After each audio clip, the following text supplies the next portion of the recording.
दोस्तों नमस्कार। 18 जून से पंचकुला के सेक्टर 5 में जो धरना स्थल है, हरियाणा की 3 बेटियां आमरण अनशन पे बैठी हुई हैं। आमरण अनशन का मतलब ये नहीं है कि एक दिन खाना नहीं खाया अगले दिन कोई और बैठ गया। आमरण अनशन का मतलब ये है कि या तो सरकार मांग माने, नहीं तो जब तक मर नहीं जाते तब तक भूखे ही रहेंगे। मतलब कि मरने तक भूखे, मरने तक अनशन, ये मतलब है इस बात का। और बैठी क्यों है लड़कियां? ये शायद हरियाणा के इतिहास में पहली बार होगा कि लड़कियां आमरण अनशन पे बैठी हैं। बैठी क्यों है? बहुत जेन्युइन सी 3 डिमांड है, सामने लिखी हुई है। तीनों डिमांड है, 3 डिमांड है। 35% का क्राइटेरिया हटा के 2 गुना को इंटरव्यू के लिए बुलाओ। जो कैटेगरी सर्टिफिकेट के नाम पे कैंडिडेट्स को बाहर किया गया है, ओबीसी और ईडब्ल्यूएस कैंडिडेट्स को, उन कैंडिडेट्स को ज्वाइनिंग दो उनके फाइनेंशियल ईयर के सर्टिफिकेट को वैलिड करते हुए। तीसरा, इसमें एससी के भी कुछ कैंडिडेट है जिनको कैटेगरी सर्टिफिकेट के नाम पे बाहर किया गया है, बीएससी सर्टिफिकेट वाला इशू है। इसके अलावा जो तीसरी डिमांड है वो है कि जो हरियाणा की पोस्टों पे क्लास 1 क्लास 2 में हरियाणा से बाहर के लगाए जा रहे हैं, उसमें 90% का कोटा फिक्स किया जाए हरियाणा का। और दिक्कत यह है कि सरकार की कान पे जू नहीं रेंग रही।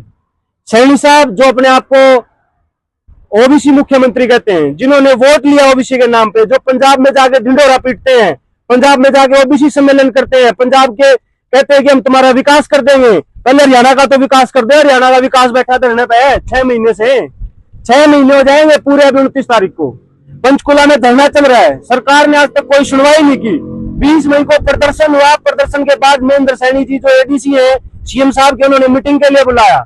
सारी बात उन्होंने सुनी और उनके पास जवाब नहीं था एक भी सवाल का। उनको सच में लग पता था 3 बच्चे साथ जाति की है। सरकार ने जानबूझ के पोस्ट खाली छोड़ी थी 35% के क्राइटेरिया के नाम पे, और सर्टिफिकेट वाले इशू में तो बिल्कुल जाती हुई है। ये बात उनको भी समझ में आ गई और उन्होंने हमें आश्वासन दिया कि 3 दिन के अंदर एचपीएससी चेयरमैन और सेक्रेटरी के साथ मीटिंग होगी। ये आश्वासन दिया था उन्होंने 20 मई को। आज 21 जून हो चुका है। 1 महीने से ज्यादा टाइम हो चुका, लेकिन कोई मीटिंग नहीं हुई। तो दोस्तों, खासकर जो हरियाणा वासी हैं, आपसे अपील है कि आप इस संघर्ष में जब तक आगे नहीं आएंगे, जो हमारे साथी घरों में बैठे हैं, जब तक आप घरों से नहीं निकलोगे, अभी ये सरकार ऐसे ही करती रहेगी। क्योंकि इस सरकार की एक बीमारी है। बीमारी क्या है? बड़े धरने 20 आदमी बैठे तो सरकार एक नेगेटिव चलान लग जाए कि बच्चे तो है ही नहीं, 20 को नौकरी चाहिए। ये तो शुक्र है कि अंग्रेजों के टाइम पे नहीं थे, नहीं तो भगत सिंह को ये कहते कि 4-5 ने आजादी चाहिए, सारा देश तो गुलामी में मौज कर रहा है। ये यह बात विकास करने इतने बेशरम आदमी है ये। तो ये इनमें बच्चे दिख नहीं रहे बैठे। तो आप तो अपील है कि जब तक आप आओगे नहीं, ज्यादा से ज्यादा सरली दिखेंगे, यह सरकार नहीं मानेगी, नहीं मानेगी, नहीं मानेगी। और मुद्दा है बहुत ठाडा, छोटा मुद्दा नहीं है। इन लड़कियों ने अपनी जान की बाजी लगा रखी है। जब कोई अपनी जान की बाजी लगा सकता है तो क्या आप घरों से निकल के नहीं आ सकते? एक दिन 2 दिन घरों पे जो घरों से निकल के आप अपने शहर में प्रदर्शन कर सकते हो, यूनिवर्सिटी में प्रदर्शन कर सकते हो, आपका जो एमएलए उसको ज्ञापन दे सकते हो, आपका जो एमपी है उसको ज्ञापन दे सकते हो। लेकिन घरों से निकलो, थोड़ा एक्टिव हो। और जब तक आप एक्टिव नहीं होगे, ये लड़ाई नहीं जीती जा सकती। ये लड़ाई 25-30 या इन 3 लड़कियों की नहीं है, ये लड़ाई पूरे हरियाणा की है। और हम सबको सलाम करना चाहिए इन लड़कियों को। ये पल्लवी मैडम है, सुमन मैडम है, रमनदीप कौर मैडम है, सुरेंद्र यादव सर हैं, इतनी दूर से आए हुए हैं पंचकुला। जिनको पंचकुला दूर लगता है, महेंद्रगढ़ से आए हुए हैं और महेंद्रगढ़ से आके यहाँ आमरण अनशन पे बैठे हुए हैं।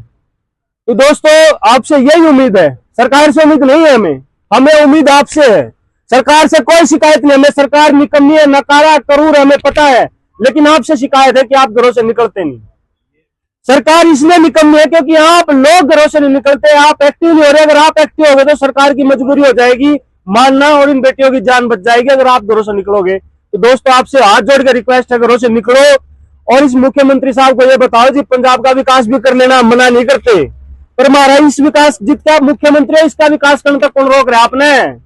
आज सुबह 21 जून को योगा दिवस मनाया। यहाँ से 500 मीटर दूर परेड ग्राउंड है। मुख्यमंत्री साहब परेड ग्राउंड में आ गए, योगा करके चले गए। लेकिन हरियाणा की बेटी जो 500 मीटर दूर अनशन पे बैठी है, ओबीसी मुख्यमंत्री जो अपने आप को कहता है ओबीसी समाज की बेटियां हैं, बैकवर्ड समाज की बेटियां हैं, मुख्यमंत्री के दिमाग में इतनी भी जगह नहीं है इनके लिए कि इनके बारे में थोड़ा सा सोच सके और परेड ग्राउंड से यहां तक आके लड़कियों से मिल सके। ऐसा क्यों है दोस्तों? ऐसा इसलिए है क्योंकि इसको पता है कि हरियाणा के ये जात नॉन जाट करोगे, जाति में धर्म में बांटोगे, लोग वोट दे देंगे, रोजगार के नाम पे, शिक्षा के नाम पे वोट नहीं देंगे। ये हरियाणा के लोग, इनको कोई फर्क नहीं पड़ता कि ये बेटियां मरे जिए।